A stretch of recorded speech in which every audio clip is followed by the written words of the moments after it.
الحمد لله المتوحد بالذات المقدسات والصفات المنجهات المبجلات المتفرد بالبقاء فلا آخر له الباعث الذي بعث نبيا محمدا وأرسله وختم به أنبياءه ورسله أشهد أن لا إله إلا الله وحده لا شريك له وأشهد أن سيدنا ونبينا ومحبوبنا وبشيرنا ونذيرنا وطبيبنا وطبيب أرواحنا وحبيبنا وحبيب ربنا محمدا عبد الله ورسوله أرسله بالحق بشيرا ونذيرا وداعيا إلى الله بإذنه وسراجا منيرا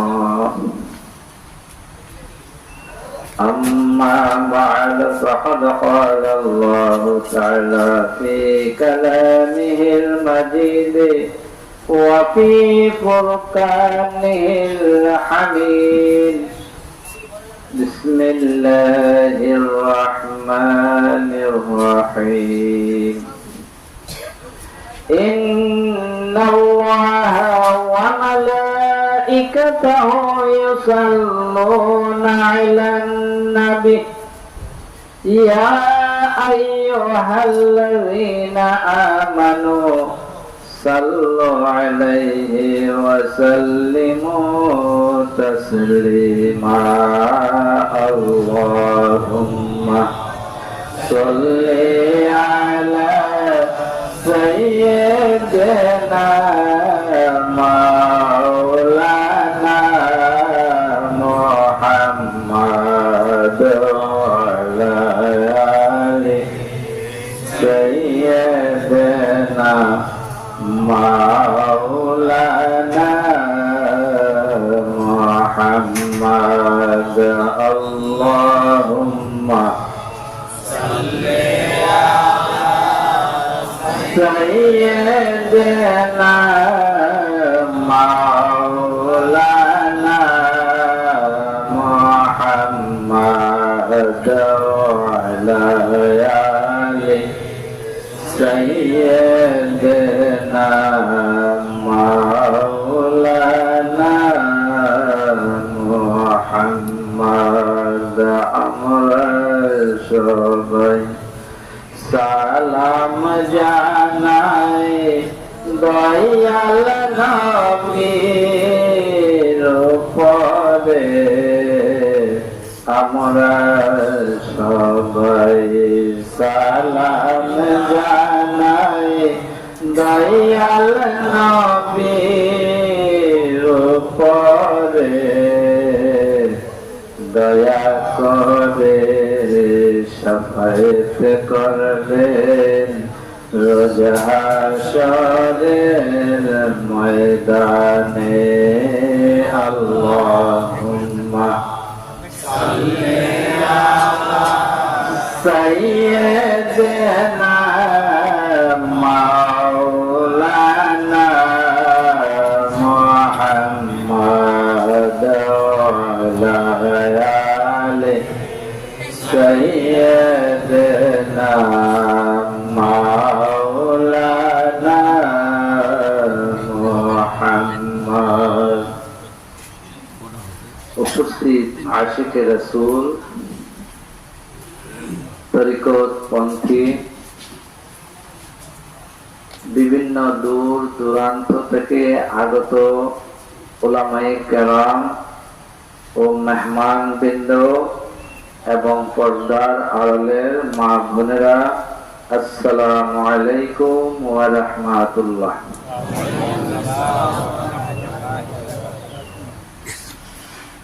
সমস্ত প্রশংসা আল্লাহর,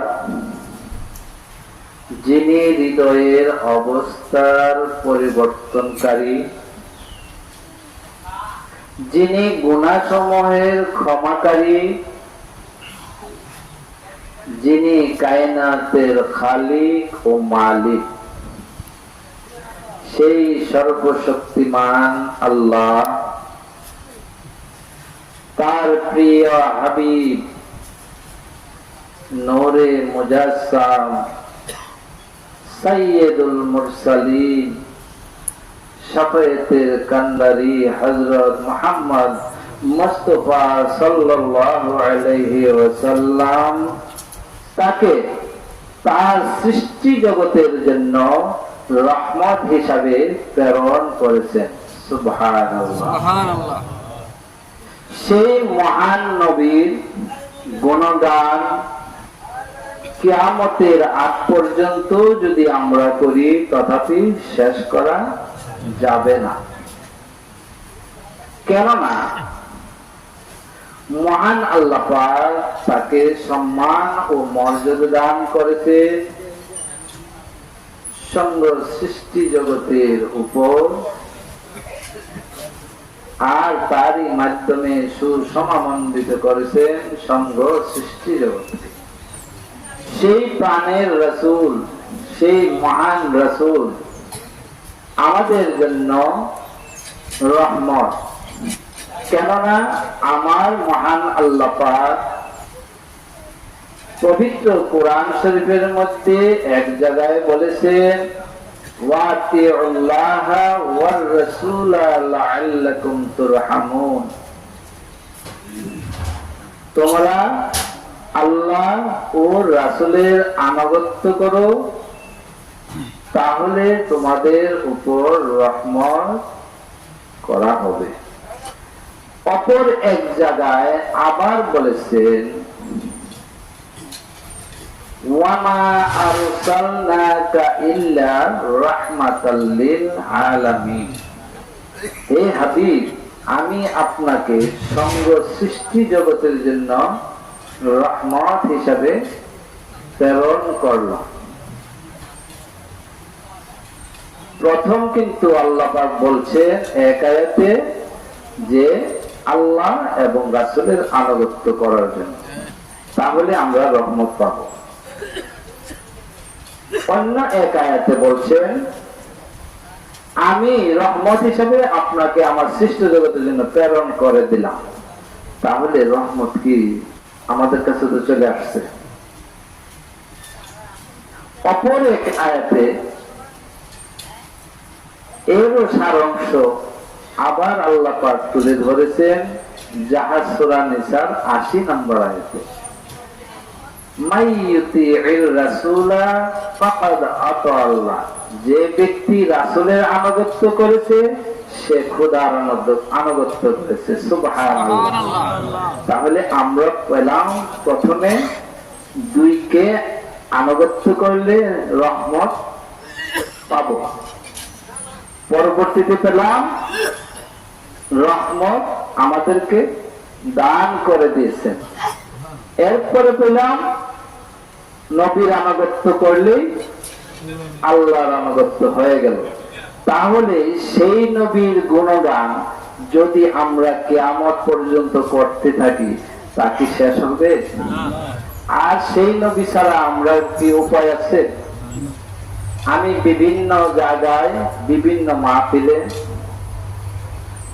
বেশিরভাগ ওয়াজি শুনি মুসা আলাইহিস সালাম।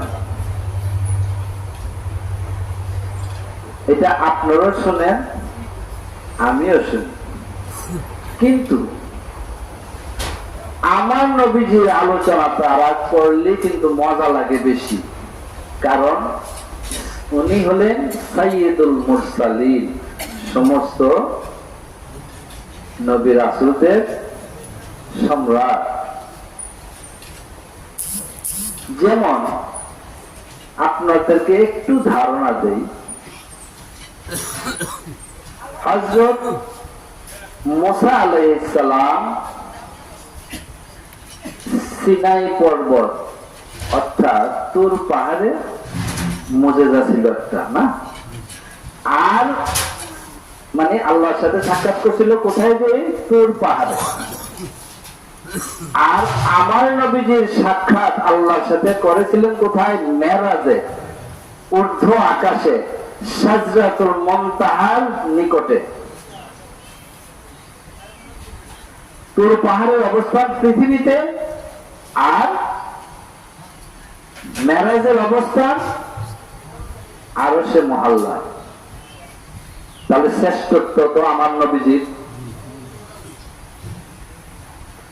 দ্বিতীয়, মুসা আলাইহিস সালামের একখান মুজিজা ছিল সবচেয়ে বেশি। উনি পাথরকে আঘাত করলে সেটা থেকে ঝর্ণা তারা চলমান হইত। কিন্তু আমার নবীজির যে মুজিজা ছিল, ওনার আঙ্গুল মোবারক থেকে ঝর্ণা দ্বারা প্রবাহিত হতো। এখন পাথর হলো মাটি জাতীয় এক জিনিস, সেটা দুনিয়াতে অবস্থান, সেটাও ঠিক আছে। এখন পাথর থেকে ঝর্ণা দ্বারা প্রবাহিত গুণ বেশি, নাকি আঙ্গুল মাংস দ্বারা প্রতিষ্ঠিত যে বডিটা আছে তার থেকে ঝর্ণা দ্বারা প্রবাহিত ক্ষমতা বেশি? কোনটার মুজিজা বেশি? এখন সব জায়গাতে খালি মুসা আলাইহিস সালাম, আল্লাহ চাইছে মুসা আলাইহিস সালামের সাথে মাংস খাইবার লিগে এইসব কিচ্ছা, এরপরে কলিজা দিছে, কলিজা খাইবার লিগে পাগলে দিছে, এন দিছে, তেন দিছে, কত রকমের কিচ্ছা, কিন্তু কোনটাই কিন্তু বাস্তবে কিছুই নাই। তাহলে আমার নবীজির আলোচনা আমরা প্রত্যেকে বেশি বেশি করব এবং সেইভাবে চলার চেষ্টা করব। আর এই নবীজির উম্মত আমরা। এখন ওই উম্মত যদি আমরা সঠিকভাবে প্রতিষ্ঠিত হতে চাই, তাহলে আমার নবীজির গুণগানে প্রকাশ করা সবচেয়ে জরুরি। মহান আল্লাহ পাক তার রহমত এবং বরকত দ্বারা আমাদেরকে আবৃত করে রেখেছেন। যদি রহমত না থাকতো তাহলে আমরা এই জগতে এক সেকেন্ডও থাকতে পারতাম না। আর আমরা যে ইনসান, তিনি ইনসান সৃষ্টি করে আমাদেরকে মানব রূপে প্রতিষ্ঠিত করেছেন এবং সম্মানিত করেছেন। আর এই সম্মানিত করার জন্য তিনি আমাদেরকে শিক্ষাও দিয়েছেন। আমরা মানব যা জানতাম না সেগুলো আমাদেরকে শিক্ষা দিয়েছেন। তাই বলা হয়েছে ওয়াজাইয়ানাহু বিখিলআতিল ইসলামি ওয়াজাআহু হালাওয়াতাল ঈমান। তিনি বিভূষিত করেছেন মানবকে ইসলামে মর্যাদায়, আর আস্বাদন করিয়েছেন মানবকে ঈমানের স্বাদ। তাহলে সবকিছুর মূলে প্রথম হলো ঈমান। তিনি এমন এক মহাসহিষ্ণু যে তিনি আমাদের গুনাহসমূহ অবগত হওয়ার পরও আমাদের অবমাননার বিষয়গুলোকে ঢেকে রাখেন নিজের মাগফিরাতের পর্দার আড়ালে। সুবহানাল্লাহ। তাই মহান আল্লাহ পাক পবিত্র কোরআনে ইরশাদ করেন, বিসমিল্লাহির রহমানির রহিম, قل يا عبادي الذين أسرفوا على أنفسهم لا تقنطوا من رحمة الله إن الله يغفر الذنوب جميعا আল্লাহ বলেন, হে হাবিব বলে দিন যে তোমরা যারা নিজেদের প্রতি অবিচার করেছো, শিরিক, কুফরি, নরহত্যা ইত্যাদির মাধ্যমে, তোমরা আল্লাহর অনুগ্রহ ও ক্ষমা হতে নিরাশ হইও না। মহান আল্লাহ পাক তোমাদের গুনাহসমূহ ক্ষমা করে দিবেন।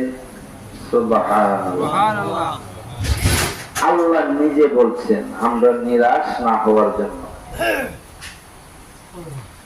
তাহলে আমরা যত পাপই করি আমরা আশা রাখতে হবে আল্লাহ আমাদেরকে ক্ষমা করবেন। আল্লাহ তার হুকুম, তার কথা রদ করেন না। কি রদ করেন? রদ করেন না। আল্লাহ পাকের আমানত বহনকারী ইনসান আল্লাহর আমানত পূর্ণ করার জন্য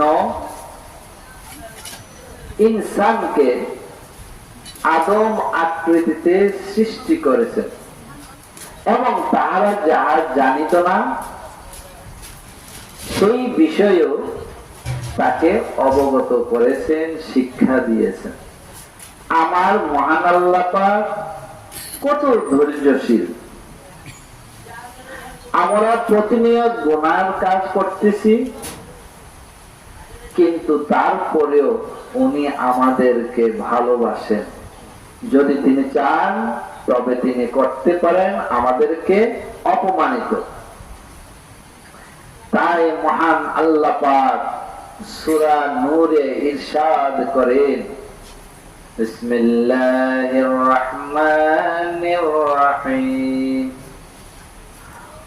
ওয়ালাউলা ফাদলুল্লাহি আলাইকুম ওয়া রাহমাতুহু ওয়া আন্নাল্লাহা তাওয়াবুর হাকীম। তোমাদের প্রতি আল্লাহর রহমত ও ক্ষমা না থাকতো এবং আল্লাহ তওবা কবুলকারী ও প্রজ্ঞাময় যদি না থাকতেন তবে কত কিছুই যে হয়ে যেত। খেয়াল করছেন এই আয়াতে আল্লাহ নিজেই বলতেছেন আল্লাহর রহমত এবং ক্ষমা যদি তোমাদের প্রতি না থাকতো তবে কত কিছুই যে হয়ে যেত। দ্যাট মিনস আমাদেরকে এই জগতে আর রাখতেন না। তাই আমরা নিরাশ হইব না। আর এই তওবার মাধ্যমে আমরা তরিকতের প্রথম সবক নিই। তরিকতের প্রথম স্তরটি হলো তওবা দ্বারা সূচিত হয়, আর এই তওবা দ্বারাই আত্মার পরিশোধন লাভ হয়। তাই আমার মহান আল্লাহ পাক পবিত্র কোরআনে ইরশাদ করেন, ইন্নাল্লাহা ইউহিব্বুত তাওয়াবিনা ওয়া ইউহিব্বুল মুতাতাহহিরিন। আমার মহান আল্লাহ পাক বলেন, নিশ্চয়ই যারা আমার নিকটে তওবা করে তারাই আমার সবচেয়ে প্রিয়, আমি তাদেরকে ভালোবাসি, এবং যারা সৎ পথে পরিচালিত হন তাদেরকে আমি ভালোবাসি। সুবহানাল্লাহ। তাহলে আমরা তওবা প্রতি সময় জাগ্রত যতক্ষণ থাকি পাঠ করব, আল্লাহর কাছে তওবা করব, কিন্তু সেই তওবাটা হতে হবে আন্তরিক। কেননা আমার মহান আল্লাহ পাক অতিশয় ক্ষমাশীল ও দয়াময়। তিনি তার ৯৯ ভাগ অনুগ্রহ সূচক গুণ দ্বারা গুণান্বিত, আর ১ ভাগ ক্রোধ দ্বারা তিনি আমাদের নিকট কাহার নামে প্রকাশিত হয়েছে, অভিহিত হয়েছে।